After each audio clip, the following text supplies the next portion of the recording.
Buenos días, buen domingo, buen fin de semana para todos ustedes, amigos televidentes. En la primera parte de este programa voy a conversar con José Ignacio Guarino. Él es economista, analista financiero, ex vicepresidente de la Bolsa de Valores Descentralizada de Venezuela. Bienvenido, señor Guarino. Gracias, muchas gracias por la invitación. ¿Cuál es la situación que usted ve ahora en la economía venezolana y en lo que se refiere a su actividad? El mercado de valores en cualquier parte del mundo es un elemento esencial para el desarrollo de la economía. ¿Por qué? Porque permite que las empresas busquen y consigan financiamiento a largo plazo y a su vez que los ciudadanos puedan invertir para proteger esos fondos que pueden tener. En este momento, a pesar de que han habido avances importantes a través de la difusión y conocimiento del mercado de valores, pues sigue siendo un mercado muy pequeño en Venezuela. El elemento principal para que crezca cualquier economía, para que crezca de forma productiva, la economía productiva, tiene que haber financiamiento y es a través del mercado de valores. En Venezuela históricamente nos han comentado y tenemos eso en la mente de que la banca es la única y se habla del crédito bancario para financiar, pero es que la banca financia el corto plazo, lo que es capital de trabajo, un año, 360 días, pero el mercado de valores financia a largo plazo, es decir, más allá de un año.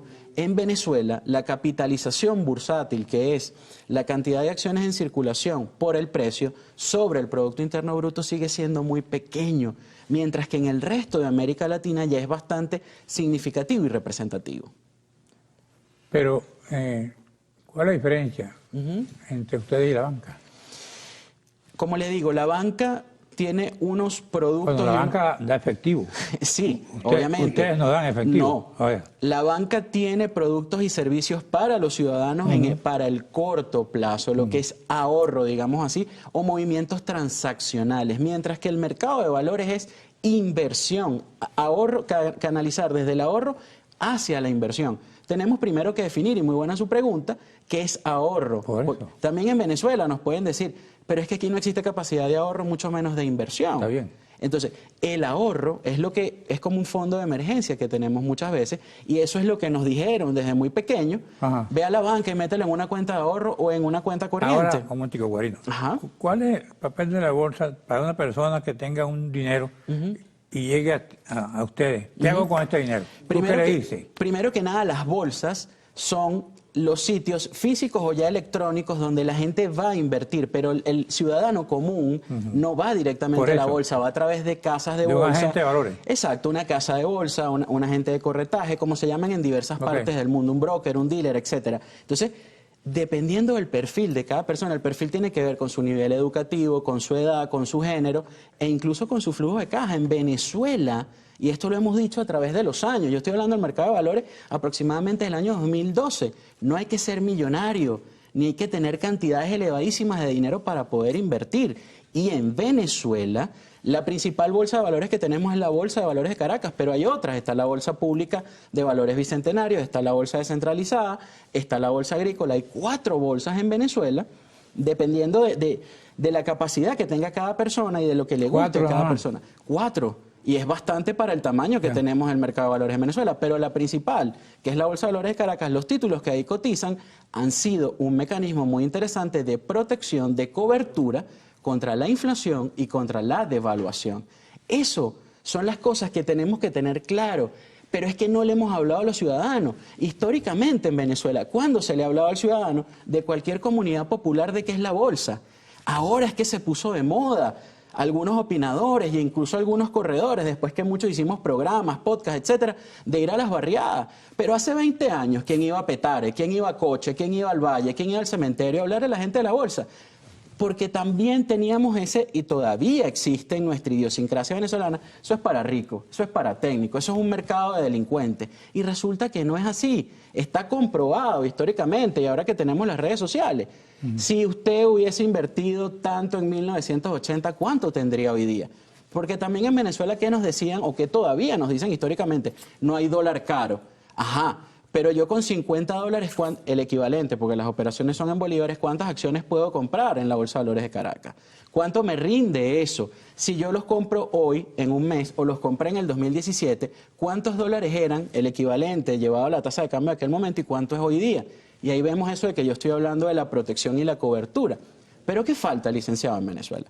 Para que esto se profundice, educación, formación, y que en los colegios comencemos a hablar del tema de la economía, de las finanzas, que esto no sea extraño, que no sea una terminología que cada uno de nosotros, los corredores o los docentes universitarios o los analistas decimos para ver quién sabe más. No, no, no, que cualquier ciudadano esté empoderado de este tema como es en muchas partes del mundo y no muy lejanos, en partes como Colombia, Perú, República Dominicana, ni hablar de Chile, Argentina, Ecuador, incluso Nicaragua.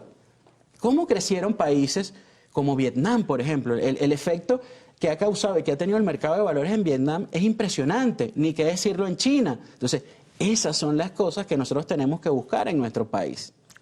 Como un señor que te está oyendo y resulta que él no cree en los bancos, no cree en los ahorros y tiene sus ahorros en su casa. Debajo del colchón. Debajo del colchón. Sí. ¿Qué le garantiza, por ejemplo, la bolsa? Mire, los mercados financieros son mercados de riesgo, es decir, nada está garantizado, por eso se habla del riesgo, la posibilidad de que un evento no deseado suceda. ¿Qué riesgo tiene la bolsa de invertir? De que la empresa quiebre, pero en Venezuela, vamos a hablar directamente, las empresas que han venido cotizando en bolsa, ¿cuál ha quebrado? Eso es una gran pregunta, hasta el momento ninguna. ¿Por qué? Porque existe un organismo regulador, más allá de lo político, que no me gusta abordarlo porque no es mi tema, un organismo que ha venido creciendo. El mercado de valores de Venezuela... ¿Hay control sobre eso? Sí, claro. El mercado de valores en Venezuela es uno de los mercados de valores que tiene mayores regulaciones en América Latina. Desde el decreto con rango, valor y fuerza de ley y todo lo que es la normativa que viene debajo de él, tiene unos mecanismos de control. La Superintendencia Nacional de Valores a todos los emisores los controla y los regula, los supervisa. Entonces, el riesgo viene dado porque la empresa puede ser mal manejada, pero hasta el momento, vuelvo y repito, en Venezuela eso no ha pasado. En Venezuela las personas que han invertido, cuando yo estaba como vicepresidente de la institución que usted mencionó, buscamos un dato. Me lo dice en la próxima parte. Correcto.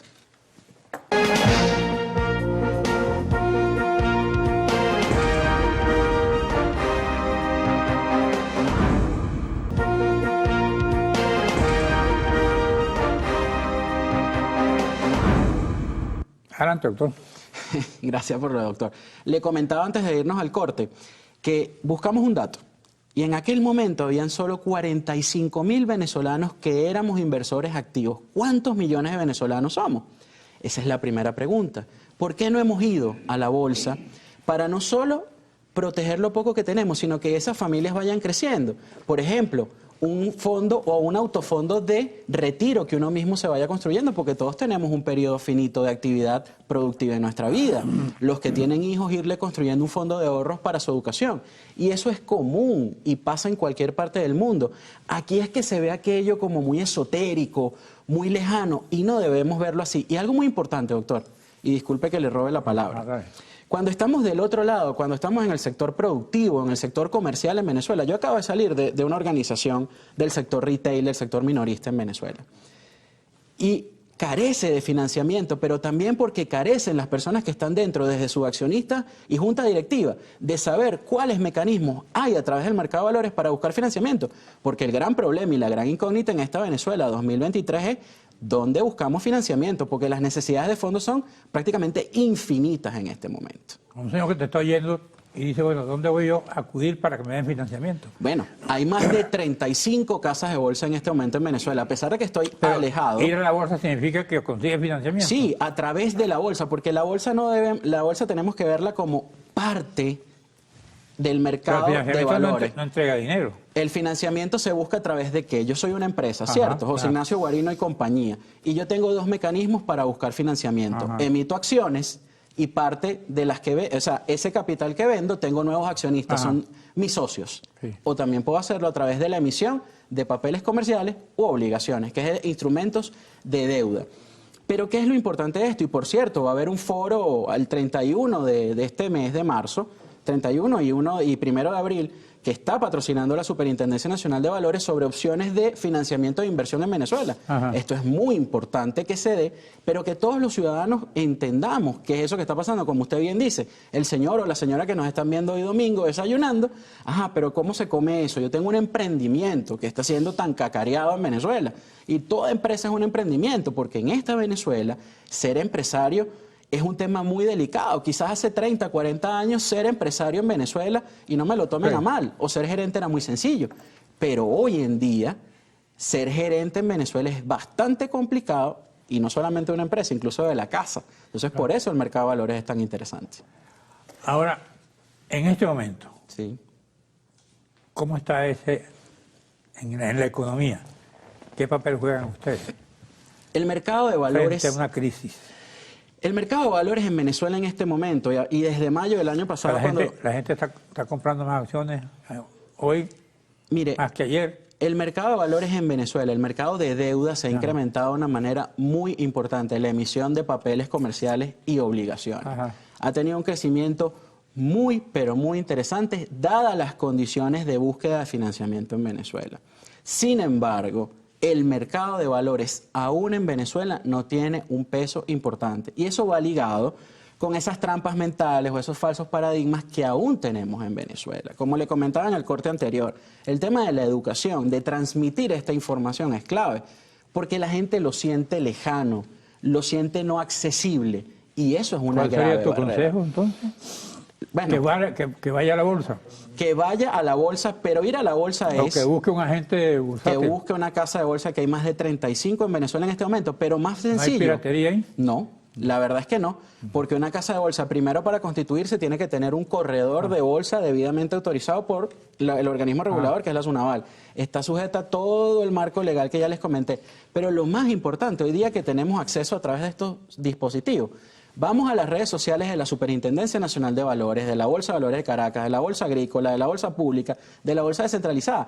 Y ahí hay una cantidad impresionante de material, muy sencillo. No es peligroso ese sistema porque hay mucha estafa a través de los celulares. Sí, no, pero lo que estoy diciendo es buscar información. Irnos familiarizando con lo que es, no. Y la bolsa descentralizada funciona a través de una app, Claro. y hasta el momento no ha habido ningún problema. Y la mayoría de las bolsas en el mundo funcionan a través de apps. ¿Por qué? Porque las personas jóvenes, ya yo no pertenezco a ese grupo etario. ¿Qué es app? Una aplicación móvil. A través de una app en cualquier parte del mundo uno puede comprar y vender acciones. Eso es lo que nosotros también tenemos que hacer en Venezuela, acercar el mercado, porque ya las generaciones que están por debajo de nosotros, los jóvenes, ya les fastidia estar llenando papeles, estar hablando por teléfono. Ellos se meten en su celular, buscan información, compran o venden. Hay una promoción del gobierno que creo que tiene app. Ah, sí, eso es Ven App, creo que es eso. Pero no tiene nada que ver con el tema, perdón. No tiene que ver nada con la bolsa. Hasta donde sé, no tiene que ver con el tema bursátil. Sin embargo, creo, y se lo decía hace unos minutos, cuando el presidente habló en mayo pasado de democratizar el capital a través de la emisión de CanTV y Banco de Venezuela, fue una buena iniciativa. Pero llevada a la práctica, creo que no funcionó. Hay que replanteárselo. Porque el mercado de valores en Venezuela, lamentablemente, todavía sigue siendo manejado por unas élites. No se ha democratizado ni para el ciudadano ni tampoco para José Ignacio Guarino. ¿Tú no eres de la élite? No, yo no pertenezco a ninguna élite. Llegué a donde llegué. Estoy en la bolsa, pero por mérito propio. Por eso. Por difundir la información, por avisarle a los ciudadanos, por educar, porque soy docente universitario y hablo de esto en todos lados. Charlas, conferencias donde me llamen. Incluso salí del mercado de valores por no pertenecer a esas élites. Ojo, no estoy hablando aquí de guerras de sociales o de clase, pero es que tenemos que entender. ¿Cuánto cobras tú una conferencia? 0. Y me lo pueden ratificar. Nunca he cobrado por dar una charla o una conferencia. Ya sabes, muchachos. Cuando gusten. De hecho, aquí nuestro camarógrafo que está detrás de esta cámara, en otro canal lo hablamos y tuvimos comunicación por teléfono. Esto es lo que tenemos que hacer. Y la labor que usted está haciendo a través de este programa es clave, porque tenemos que informar a los ciudadanos cómo es el mercado de valores y que no nos sigan viendo como el que tenía la corbatica y todo esto, porque eso ya no existe. Ni tampoco... ¿Y a usted se la quitó? No, yo me la quité hace mucho tiempo. ¿Por qué? Porque había una charla que hacía, esas que regalaba, que se llamaba Bienvenido al Mundo Real de la Bolsa. Y la gente, a nosotros, a los corredores, porque la televisión también lo ha hecho así, las películas, con corbata y lejano. Bueno. Camisa remangada, blue jean y zapato de goma. ¿Cómo entraste tú a este negocio? Entré con la emisión de los bonos de PDVSA cuando la mejor casa de bolsa en Venezuela, que luego satanizaron, Econoinvest Casa de Bolsa, nos agarró a 220 estudiantes como pasantes para atender a todos. Bonos de PDVSA, no en PDVSA. Econoinvest fue el agente colocador y estructurador de esos bonos. Hoy no hay un problema con esos bonos. No, bueno, esos bonos están en default, pero porque la República no ha pagado. Ajá. En default técnico, porque todavía no lo ha declarado, ni PDVSA no ha dicho que va a pagar, ni los tenedores de bonos han activado las cláusulas. Esos ¿Tú son tienes cosas... bonos de PDVSA? No, ojalá. No, los vendí. Fui una especie de Si dice que ejecutivo no, en aquel momento y no si los dice- compré. Si dice que no paga, entonces ¿para qué lo quería tener? En aquel momento fueron muy interesantes y por mucho tiempo fueron mejoradores de cartera ¿Y a ahora? nivel mundial. Hoy en día se está esperando que el gobierno venezolano hable con los tenedores de bonos, pero para eso tiene que haber primero un levantamiento de sanciones. Si Venezuela no tiene acceso a fondos frescos a través de financiamiento ¿Quiénes son los internacional, tenedores de bonos en su mayoría? la mayoría son fondos de inversión norteamericanos que todavía lo mantienen en carteras y fondos de inversión porque aquellos bonos tenían unos rendimientos espectaculares hasta el año 2017 que dejaron de pagar. Los Los fondos- bonos de PDVSA y los bonos de Venezuela. Los de Warren Buffett. Bueno, BlackRock, hay múltiples, JP Morgan, hay múltiples fondos de inversión muy grandes que todavía los mantienen en Y cartera. no hay posibilidad de inversión en Venezuela. En este momento sí la hay, cada vez habrá más. En vez de porque- invertir con Warren Buffett, invertir con Pedro Pérez. Por supuesto, pero es lo que pasa es que aquí todo se pone de moda. El trading. ¿Qué es el trading? Es comprar y vender cualquier activo, en este caso activo financiero. Claro. Entonces, hemos caído en esa trampa, hemos caído en muchos temas de estafa, pero mucha gente en Venezuela ¿Cómo estafan ha a la invertido, no, en Venezuela han invertido en la bolsa de afuera sin conocer que existe la bolsa de valores de Caracas y las otras bolsas, para que no digan que nada más le hago publicidad a la bolsa de valores de y le Caracas. ha ido bien invirtiendo Les ha fuera. ido muy bien. Invirtiendo fuera. Y aquí también. ¿Sí? Aquí también cuando cotizaba Electricidad de Caracas y CanTV. Ahora no. Busquemos esa información. CanTV sigue cotizando en la Bolsa de Valores de Caracas. Y Banco de Venezuela también. Y Fábrica Nacional de Cemento. Entonces, señores, lo que tenemos es que familiarizarnos con el tema. Lo que bien dice la persona que usted mencionó, Warren Buffett. No se mete en un negocio nunca si no lo conoce. Pero hoy día, que utilizamos tanto las redes sociales para buscar información, ¿por qué no las utilizamos en beneficio de cada uno de nosotros, buscando esa información que está, que es una acción, que es un papel comercial, que es una obligación? De hecho, cuando uno está en su computadora, en su correo, ayer lo vi, ya hay unas alertas, incluso en Windows, que nos dice cómo están los títulos que cotizan en la Bolsa de Valores de Caracas, por ejemplo. Saludos a su directiva, por cierto, que vienen pronto las elecciones de la nueva Junta Directiva, en ¿De estos qué? días de marzo, de la Bolsa de Valores de Caracas. Que es una empresa pública, por cierto. ¿Tú estás aspirando? No, y así aspirara no me dejarán llegar por lo que le comenté hace unos minutos. Pero, importante decirlo, la Bolsa de Valores de Caracas es la única bolsa que es pública. ¿Y por qué es pública? Porque sus acciones cotizan en bolsa. La gente piensa que una empresa pública es porque pertenece al Estado o al gobierno. No, es pública porque está en manos del público sus acciones. La bolsa de valores. Sí, señor. Hay otras bolsas, pero bueno, vamos a hablar. Hay varias. Pero son las del mercado. Hay varias. Las que van al mercado, que, Hay está, varias. que está subiendo el precio. Sí, señor. Aquí dice que el Banco Central de Venezuela le habría costado cerca de $500 millones mantener estable la tasa de cambio durante la primera mitad de marzo. Sí. ¿Sí? ¿Qué pasó ahí?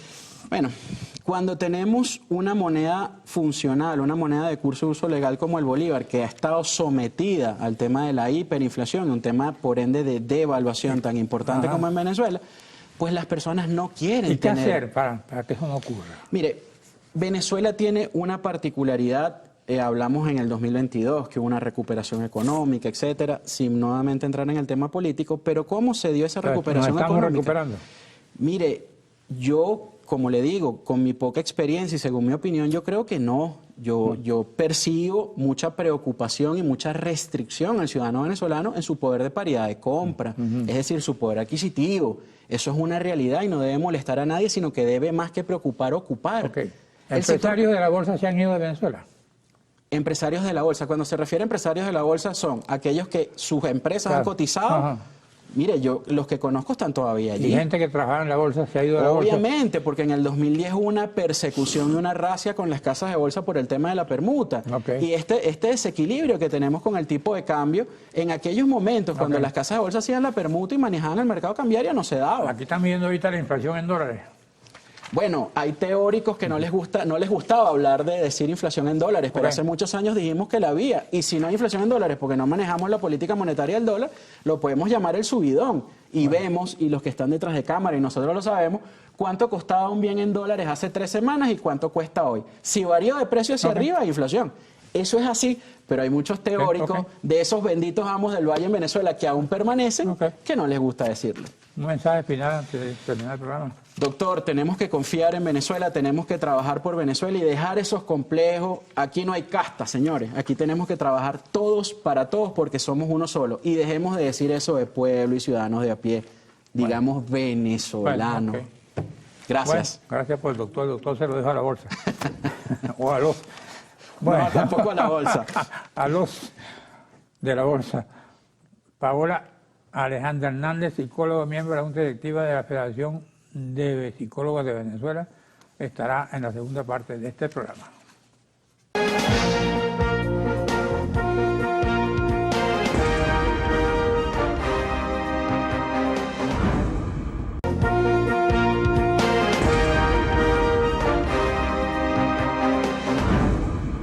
Bueno, ahora estoy con Paola Alejandra Hernández, psicóloga, miembro de la Junta Directiva de la Federación de Psicólogos de Venezuela.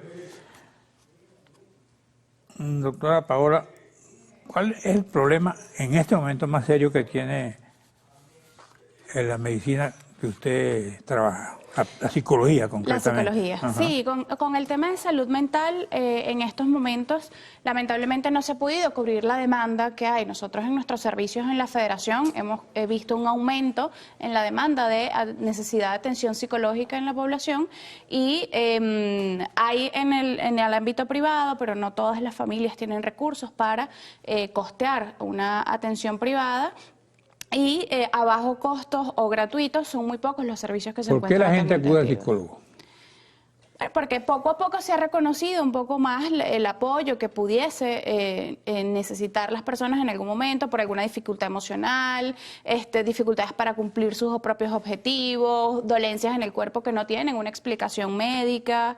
Básicamente son algunos de los motivos de consulta que recibimos, depresión, y afortunadamente cada vez se reconoce más que es importante recibir atención. ¿Hay mucho deprimido en Venezuela?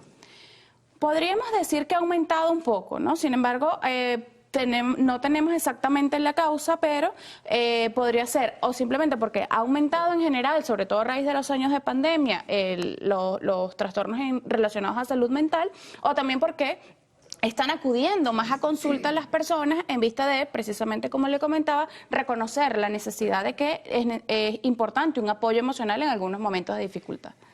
¿Por qué después de la pandemia ha aumentado las consultas psicológicas? Bueno, la pandemia es un evento que a nivel mundial, no solo en Venezuela, por supuesto, afectó muchísimo la salud mental de las personas, ¿no? Todo el miedo al contagio, el confinamiento, las dificultades con mantener las relaciones sociales con sus familiares y allegados, la convivencia obligatoria en algunos casos, familias separadas porque no podían reunirse. ¿Un psicólogo resuelve eso? ¿O esa es parte de la medicina tradicional? Eso es parte de la salud mental en general, psicólogos y psiquiatras, pero sobre todo la psicología, son los que ayudan un poco a organizar las emociones y los sentimientos y a manejar mejor toda la ansiedad o las dificultades que pudiesen presentarse ante esas situaciones. Hay como una rivalidad entre psicólogo y psiquiatra. No, yo no lo vería como una rivalidad. De hecho, la mayoría de los profesionales que conozco, tanto de la psicología como de la psiquiatría, reconocen y respetan el rol de cada uno en el tratamiento para las personas que requieran la atención interdisciplinaria. Porque para algunos psiquiatras, y yo lo he conversado con ellos, la psicología es un aspecto secundario. Lo primario está en ellos. Lo primario está en la medicina. Algunos psiquiatras, como usted lo dice, digamos que tiempo atrás la rivalidad era mucho más notoria, pero de unos años para acá, o sea, no diría hace poco, desde hace mucho tiempo para acá, cada vez más se reconoce el trabajo de ambas especialidades. ¿Antes de la pandemia cuáles eran los problemas en materia psicológica? Siempre ha sido, al menos en nuestros servicios de atención, el primer motivo de consulta, síntomas de ansiedad, trastornos relacionados con la ansiedad. ¿Problemas de pareja? Problemas de pareja también, pero no es como lo principal, ¿no? Pero pudiese estar obviamente relacionado también con esa precisamente ansiedad. Lo que sí se intensificó con la pandemia fueron quizás los problemas familiares vinculados precisamente a esa convivencia forzada que nos llevaba el confinamiento. Ahora, ¿eso ha afectado más a mujeres que a hombres? Normalmente las estadísticas dicen que son más afectadas las mujeres, sin embargo, también es cierto que las mujeres son las más propensas a reconocer o las más dispuestas, a reconocer que necesitan algún apoyo emocional. Los hombres les cuesta un poco más reconocer esa dificultad y entonces por eso acuden más a consulta a las mujeres. Las causas están, por ejemplo, en el caso de las parejas, en la relación hombre-mujer en la casa.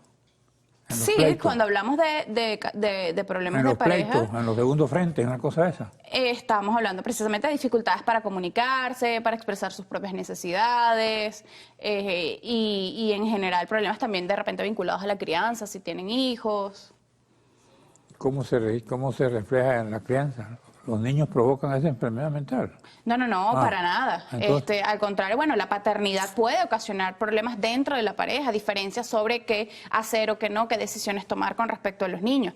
Y por supuesto que dependiendo de cómo se manejen, porque las diferencias en las parejas, digamos, es normal que ocurran, pero dependiendo de cómo se manejen o cómo se involucren los niños en eso, son ellos los que pudiesen resultar afectados. Ahora, esas diferencias de pareja van a ir al psicólogo. Por supuesto, tenemos terapias tanto individual como de pareja, precisamente orientados a ayudar a las parejas a que mejoren sus comunicaciones y mejoren la forma en la que puedan solventar y enfrentar esos problemas que se les presentan. O sea que en este momento, si yo te preguntara en el 1, 2, 3, ¿dónde está la crisis de la enfermedad psicológica en este momento? ¿Dónde está la mayoría de enfermos? ¿En ancianos, jóvenes, viejos? Digo, por ejemplo. Te puedo responder con respecto los niños también afectados. Te puedo responder en referencia a la información que nosotros desde la institución manejamos a través de nuestros programas de atención. Y el grueso, digamos, de personas que acuden a nosotros se encuentran en una edad entre 20 y 40 años. ¿Y eso? Puede ser o porque están presentando ciertamente mayores síntomas de ansiedad, sobre todo, porque es nuestro principal motivo de consulta, o porque son los más proclives a acudir a atención psicológica. ¿Qué influencia tiene la droga en esto? La droga en algunos casos puede representar, obviamente, de forma negativa, un escape para las personas que tienen algún tipo de trastorno en salud mental, pero en otros casos incluso puede provocarla. Entonces, ciertamente es una opción que es completamente contraproducente para cualquier persona que esté presentando ya de por sí algunos síntomas de... Si usted tiene un problema psicológico, ¿qué síntomas iniciales tienes? Depende del problema, pero normalmente los síntomas de la ansiedad, que es lo más común, pudiesen ser dolores en el cuerpo, dificultades para dormir, problemas para concentrarse, miedos para hacer las cosas que cotidianamente hacía, dificultades para disfrutar las cosas que normalmente disfrutaba. ¿Cuál es lo más crítico? De los que acabo de mencionar, yo creo que sin duda alguna dificultades para dormir, porque una persona que no logra dormir adecuadamente empieza a desarrollar toda una serie de síntomas adicionales que se le complican. ¿Cuál es la solución para eso? Acudir a atención psicológica. Para la gente que no duerme, por ejemplo. Acudir a atención psicológica, sin duda. Y en algunos casos, si es muy grave, como comenzábamos antes, trabajar en conjunto con psiquiatría. Porque pero en algunos casos es necesaria. Los psiquiatras que tienen que mandar pastillas para dormir. No necesariamente, no en todos los casos. En muchos casos, con un adecuado cambio en los hábitos para dormir, se logra mejorar que la persona complete sus horas de sueño sin necesidad de medicación. No necesariamente tienen que atender a los medicamentos. No todo el tiempo, correcto. Depende de cada caso. ¿Cuántos psicólogos hay en Venezuela en este momento? Nosotros tenemos registrado más de 16.000 psicólogos en este momento. Aquí dice, ¿cuáles son los mayores fuentes de estrés para los venezolanos en este momento? Bueno, a raíz de la pandemia se han incluido algunas cosas, pero... ¿Antes de la pandemia? Desde antes de la pandemia, se lo comentaba. Bueno, nosotros presentamos ya una serie de condiciones económicas y sociales bien particulares que afectaban, por supuesto, digamos, la estabilidad o el equilibrio emocional de las personas y un poco la incertidumbre sobre resolver quizás algunos problemas económicos pudiesen estar afectando en estos momentos. ¿Eso lleva al suicidio? No es una correlación directa, pero en algunos casos, si se complica mucho la situación, pudiesen considerar el suicidio como una opción las personas que no han acudido a buscar ayuda. Una persona que intenta suicidarse y no lo logra, ¿vuelve a intentarlo o se arrepiente después? Depende de la persona, pero pudiese volver a intentarlo. Yo creo que lo importante en esos casos es que puedan acudir a atención psicológica o al menos apoyo con sus redes familiares y de amigos para evitar considerar eso como la única opción para mejorar su situación actual. Pero pudiese volver a intentar. Porque aquí veo que el Observatorio Social Humanitario alertó sobre aumento de suicidios en Venezuela. Esa es una estadística a la que nosotros lamentablemente no tenemos acceso, puesto que nosotros podemos hablar de los casos de intentos o de ideación suicida que acuden a consulta con nosotros, que ciertamente se ha incrementado en un porcentaje, sin embargo no es la primera razón por la que se comunican con nosotros, pero ya de los suicidios concretados es una estadística que manejan obviamente ¿La situación económica es factor importante? Es factor importante. Porque veo que dice que el 90% de los venezolanos están preocupados por la situación económica. Es un factor de estrés y de ansiedad importante, correcto. Que no tiene solución. No, sí tiene solución porque lo hemos solucionado de alguna u otra forma. ¿Cómo resuelves tú el problema de un paciente que diga, bueno, doctor, yo vengo aquí porque estoy pasando hambre, porque no tengo ingresos, porque no me dan trabajo? ¿Cómo lo resuelves tú? Bueno, es que la idea no es que los psicólogos le resolvamos el problema. No, nosotros no aconsejamos. La idea no es que los psicólogos le resolvamos el problema. Okay. Apoyamos a la persona a que ella misma encuentre una estrategia para poder resolver su situación, bien sea la económica o bien sea cualquier otra. Digamos que nuestro trabajo es un acompañamiento para ayudarle a organizar. La espiritual, más que la económica. No, organizar las ideas y las emociones que le pueden permitir visualizar unas alternativas que quizás en el momento inicial de la crisis no lo veía. Porque si tú estás desempleado y no tienes ingresos, un psicólogo no te va a resolver eso. No le vamos a dar empleo ni le vamos a dar el dinero, pero lo podemos ayudar a diseñar estrategias que le permitan otras alternativas de ingreso de dinero o de búsqueda de empleo. Pero le puede dar dinero, no sean tapichirri ustedes. Bueno, un mensaje antes de irte. Lo principal es que si consideran que en este momento hay una situación que se les está haciendo muy difícil de manejar, acudan a consulta psicológica. Nosotros en la Federación tenemos algunos programas gratuitos y algunos programas a bajo costo que les pueden brindar ese apoyo. ¿Dónde queda la Federación? En Macaracuay queda nuestra sede, pero en nuestras redes sociales tenemos toda la información de los servicios. ¿Y el que no tiene acceso a las redes sociales? Puede ir directamente a nuestra dirección en Macaracuay. ¿En Macaracuay? ¿En qué parte de Macaracuay? En la avenida Naiguatá. Bueno, muchas gracias. Muchísimas gracias a usted por la televidentes. invitación. Nos veremos aquí el próximo domingo a esta misma hora.